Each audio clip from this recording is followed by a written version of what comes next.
भीमसेन बोला, महाबुद्धिमान पितामह, मैं आपके सामने सच्ची बात कहता हूँ, एक बार भोजन करके भी मुझसे व्रत नहीं किया जा सकता, फिर उपवास करके तो मैं रह ही कैसे सकता हूँ। मेरे उदर में वृक्क नामक अग्नि सदा प्रज्वलित रहती है, अतः मैं बहुत अधिक खाता हूँ तभी यह शांत होता है। इसलिए महामुने, मैं वर्ष भर में केवल एक ही उपास कर सकता हूँ जिससे स्वर्ग की प्राप्ति सुलभ हो और जिसके करने से मैं कल्याण का भागी हो सकूं। ऐसा कोई एक व्रत निश्चय करके बताइए, मैं उसका यथोचित रूप से पालन करूंगा। व्यास जी ने कहा, भीम, ज्येष्ठ मास में सूर्य वृष राशि पर हो या मिथुन राशि पर एकादशी हो, उसका निर्जल व्रत करो। केवल कुल्ला या आचमन करने के लिए मुख में जल डाल सकते हो। उसको छोड़कर किसी प्रकार सूर्योदय से लेकर दूसरे दिन के सूर्योदय तक अन्यथा व्रत भंग हो सकता है। एकादशी को सूर्योदय से लेकर दूसरे दिन सूर्योदय तक मनुष्य जल का त्याग करे, यह तो व्रत पूर्ण होता है।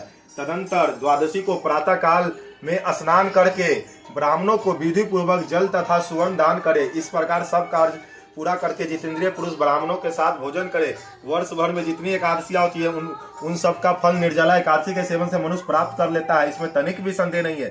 शंख चक्र और गदा धारण करने वाले भगवान केशव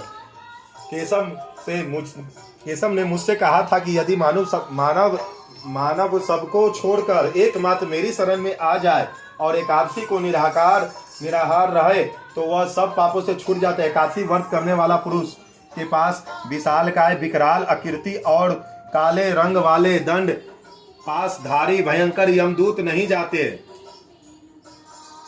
अंत काल में पीतांबरधारी सौम्य स्वभाव वाले, हाथ में सुदर्शन धारण करने वाले और मन के समान वेगशाली विष्णु दूत आखिर उस वैष्णव पुरुष को भगवान विष्णु के धाम में ले जाते हैं।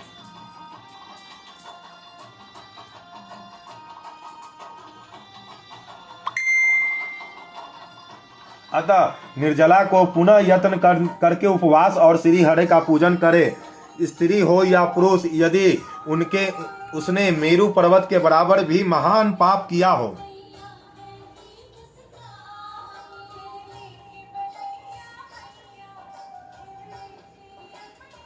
मेरु पर्वत के बराबर महापाप किया, वह सब इस एकादशी व्रत के प्रभाव से भस्म हो जाता है।